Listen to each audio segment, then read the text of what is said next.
Hello, everyone. So, this is my first video in a while, and I just wanted to kind of get back into the groove. So, I'll review the last book I read, which was Dogs of War by Adrian Tchaikovsky. So, Dogs of War is about a bioengineered biological killing machine that takes the form of a dog and operates in a squad with other bioengineered killing machines that are not dogs. They're other things. They're all interesting and unique and play their own combat roles. So, like, you have one animal that's really good at sniping and stealth, another animal that's really smart, another animal that's really good at, um, you know, hurting and attacking and taking damage. And the plot of the book basically revolves around a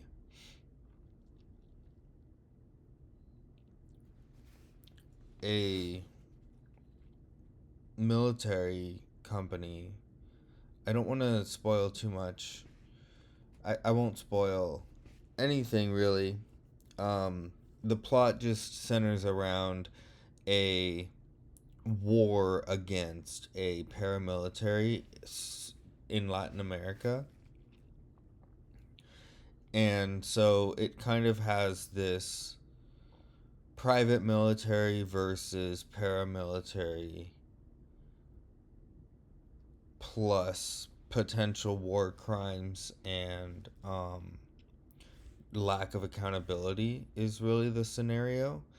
Is that this war dog's boss, can really do whatever he wants as long as nothing gets out.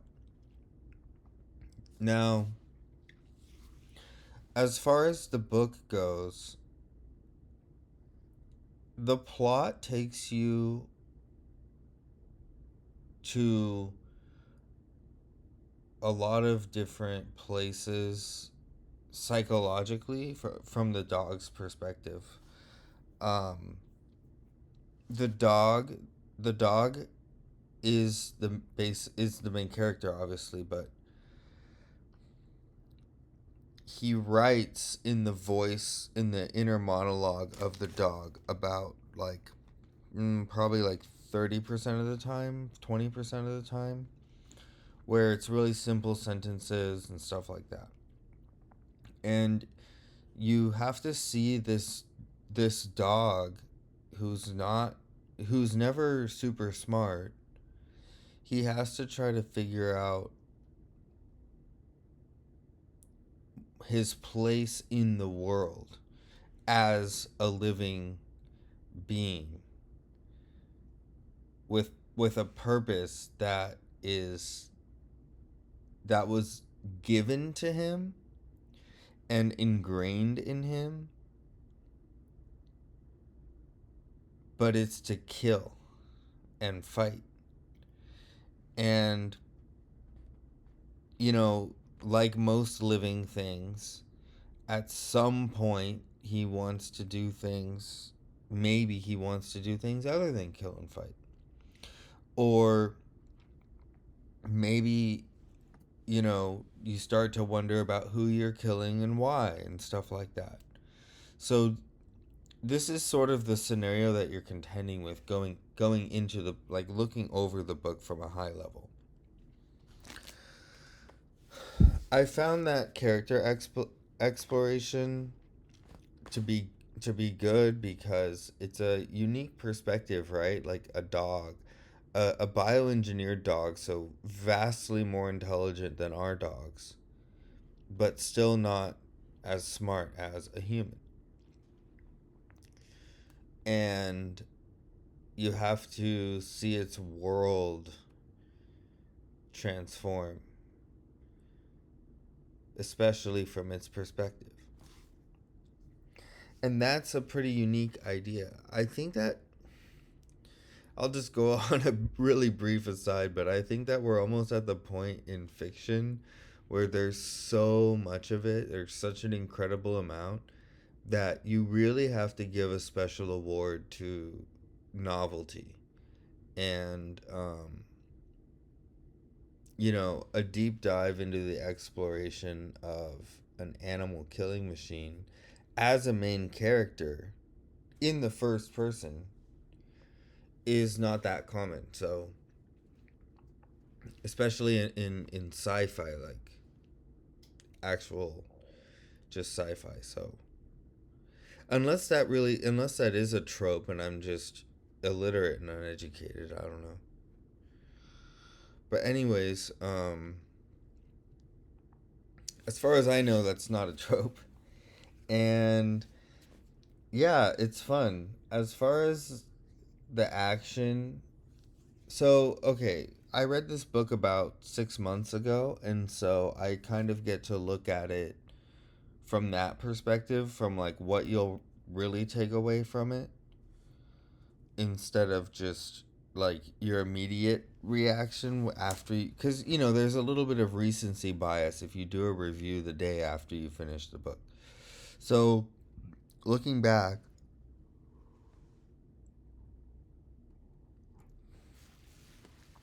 looking back, I remember the action being cool, and I remember enough of it to have like specific played out scenes in my to be able to remember specific played out like action scenes. The action's interesting because these are totally novel life forms that have been invented and created. And so, you have you have these creatures fighting in ways that nothing has ever fought before. So, yeah, the action's good. It's not as much as you might think in a book called Dogs of War. There isn't as much action as you might think. Um, it's a lot more about the ethics, the morals, and the overall plot. There isn't that much just killy killy shoot shoot. But there is some. So, but yeah, don't go into it expecting just like, ooh rah, dog goes around kills everybody. Kind of like the last book I reviewed, Jenny Trapdoor by Neil Asher. That was just a go around kill everybody book. I'm not saying that's bad, but this is not that at all. So it's a little bit more cerebral than most military sci-fi, for sure, for sure. There's one really sad scene that messed me up more than most sad scenes in most books. And it's not the scene you might think if you've read it before. It's yeah, there's some scenes that are really dark in this book. And disturbing and sad the more you think about them, which is which is the most kind of messed up. Like, if the more you think about something, the more messed up it gets, and the worse and the sadder you get over it. That's good horror right there. Like, good darkness. But if you're not feeling that, then, you know, you might not want to read this right away or too fast or in too big a doses. Um, what else should I say about it, really? Um, it's a good length. It doesn't feel too long. And I liked it enough that I'm going to read the sequel. So, yeah, it's part of a trilogy. They're independent stories, but they're a set of three. I think the next one is called bear head, something having to do with a bear. So yeah, which is rare for me. I frankly, most books that I start I don't finish, and then the ones that I do finish, I usually don't read the sequels because there's just too much to read. There's just too many books. If I don't really like something, or it's not at least somewhat entertaining, I'm just like excited about the next shiny new book. Never, a new book, like new to me book. So, Dogs of War checked those boxes for me. It's engaging.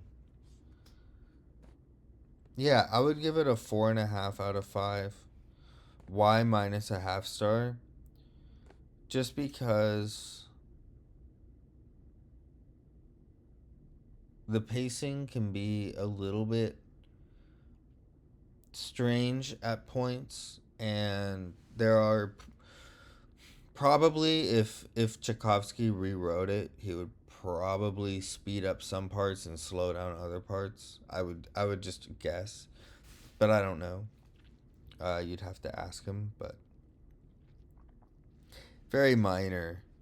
Um, and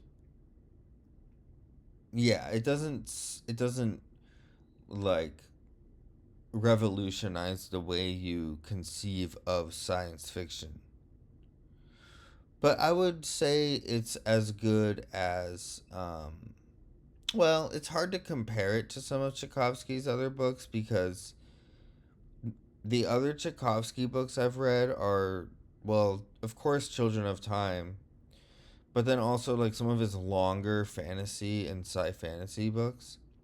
This one's like a short military sci fi book, so compared to other short military sci-fi books, man, it's good. But like I said, it's more cerebral. So I was sort of expecting a little bit more action, but I was not dissatisfied at all with what I got. So, um some more I'm trying to think of more unique things about it. But yeah, I mean, really just the main character, which is a pretty central element of a book to make unique. The main character. That's pretty good. So, nice job, Adrian Tchaikovsky. I'm glad that I read it. Um I do not understand how he can be as prolific as he is, and he puts other authors to shame and basically makes them look lazy. Because if it's even vaguely possible to do what he's doing, like if it's like even if he's writing 100 hours a week, right? Let's say he writes 150 hours a week. Okay? Let's just throw that number out there, which is too many. Even if he does that, you could produce you could produce a fifth, 1/5 of as many books as him and still be a pretty prolific art author. So even if he's working 150 hours a week, you're still looking at 30 hours a week to be a fifth as good as him. And the real number is lower than that. So, yeah, that's my brief aside about the insane prolific nature of Mr. Tchaikovsky and how, um, as someone who's written a book myself, it's amazing that he's able to do what he does. But at the same time, you know in your head that if you really just only worked on writing full time, like Stephen King or Tchaikovsky, with diligence and effort past the point where it's enjoyable, in the short term, then you'd really be in the zone. So, and he still has imaginative ideas. So, definitely one of the ones of his that's worth reading and perhaps overlooked. He writes so much that I think Dogs of War think really gets overlooked, but it's one of his better ones. So, yeah, thanks.